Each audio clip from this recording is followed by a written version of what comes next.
Hi guys, my name is Dinithi and welcome back to my channel Books and Coffee. I hope you're having a great day.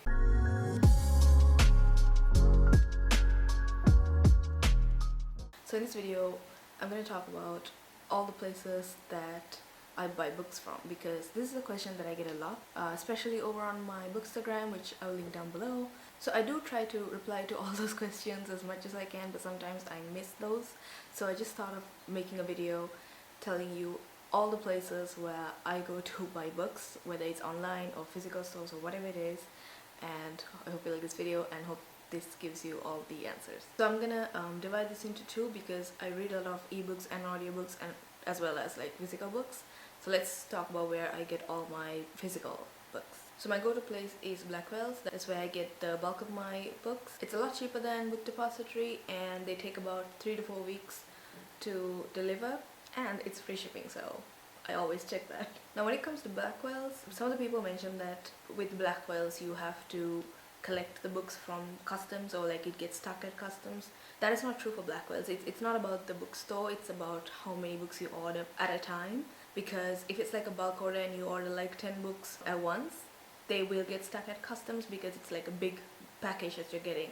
So you're gonna have to go there and you're gonna have to clear it, and sometimes you have to pay extra to get it released, whatever. So just make sure when you buy these books online, just order at least order 1 or 2 at a time, right?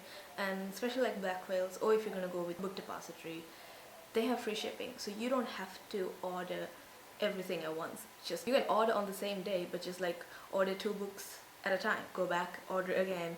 So I do that all the time, especially for like my birthday. I ordered like 5 books and I ordered them all separately, and that way like they just came right to my doorstep with no problem. And Blackwells is also very responsive on Instagram, so just put them a DM if you have any problem with your order, or if you don't know how to order, whatever it is. They're very helpful and they will respond. Next up is Book Depository. This is one of the most popular online stores, I would say, in Sri Lanka. So this is where I used to shop before I found out about Blackwell. But now I only shop at Book Depository if I can't find the book I want in Blackwells, which to be honest is a very rare case. Since I've discovered Blackwells earlier this year, I've only ever had to buy from Amazon on Book Depository once, which is a book that didn't have the hardcover edition on Blackwell, so I just bought it off of Book Depository, and that was the only one. They also have free shipping, and they actually stopped delivering to Sri Lanka for a while, but they're back now, so you can place your orders. Then I want to mention a few other websites that I visit. Some of them have like second-hand books or half-price books. I haven't really bought from them, but I want to share it with you. So there's World of Books, there's Better World Books, Abbey Books, and Thrift Books. I'll leave the links all down below. They don't normally have free shipping, so be mindful of that, but they do have second-hand and half-price books. Now on to the local bookstores. My go-to place is Vijayappa. It used to be Sarasavi because it's really close to my place, but since last year Vijayappa really stepped up their online game, and ever since then I've just been ordering from them. They still don't have a good website and they might not look active on their Instagram page, but trust me, they are. You can just slide into their DMs, you can special order books, you can ask them what they already have in stock. Whatever it is, they're very helpful and they will reply very quickly. Most of the time they don't have the books I need, right? So, but they're always ready to special order it for me and deliver it right to my doorstep. It's going to take some time, but I'm pretty sure at this point all of us bookworms in Sri Lanka are used to this very long waiting time. But also their prices are very reasonable. I would say from all the bookstores in Colombo, I would say Vijayappa has like the most reasonable prices.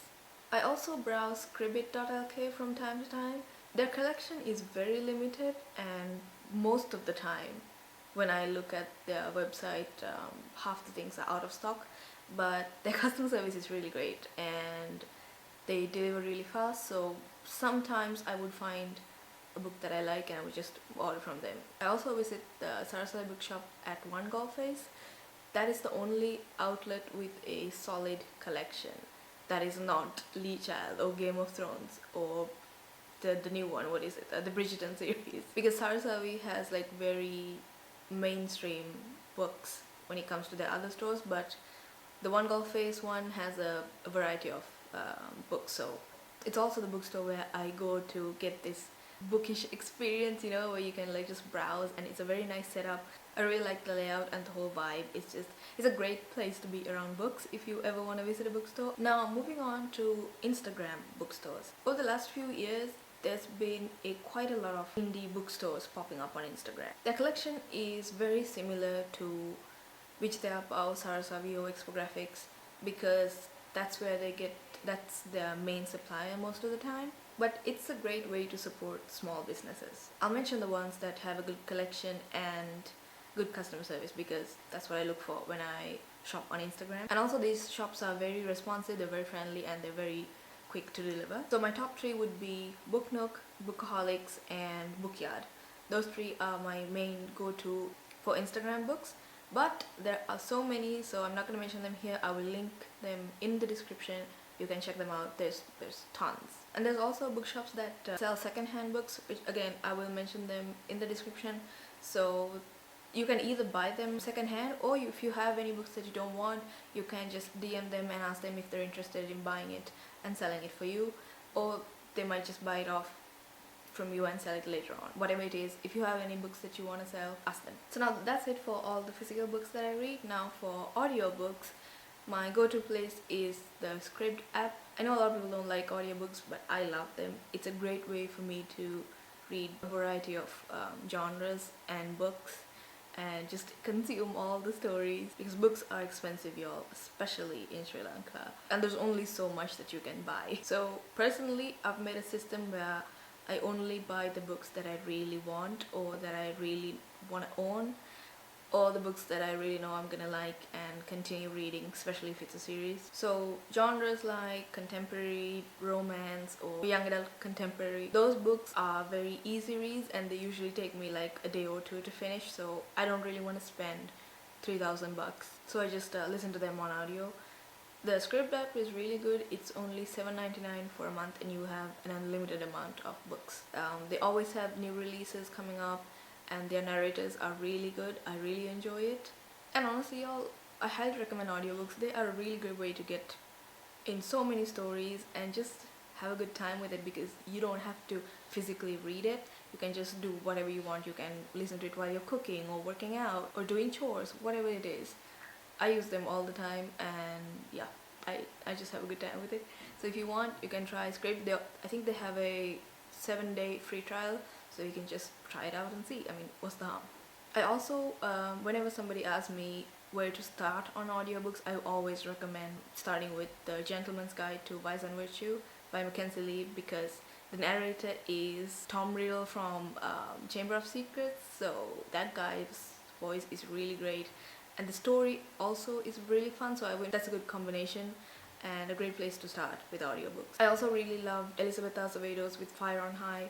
That's a great audiobook. And the Brown Sisters trilogy, all the stories are really great on audio, so you can try those, like a few books to get started on if you're interested in audiobooks. I mean, I know you can listen to audiobooks on YouTube, but it's just very inconvenient for me, because you always have to keep your phone unlocked, and you can't always find part 2 or part 3 for some of the books, so it's really annoying. So I just prefer like a specific app for audiobooks. Anyway, that's it.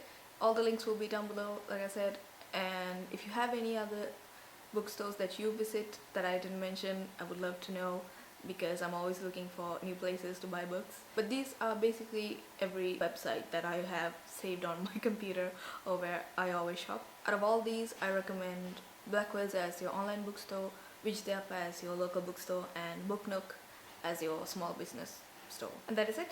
I hope this helps. I hope you got some good recommendations. If you like this video, give it a thumbs up, subscribe, and I'll see you in the next one. Bye bye.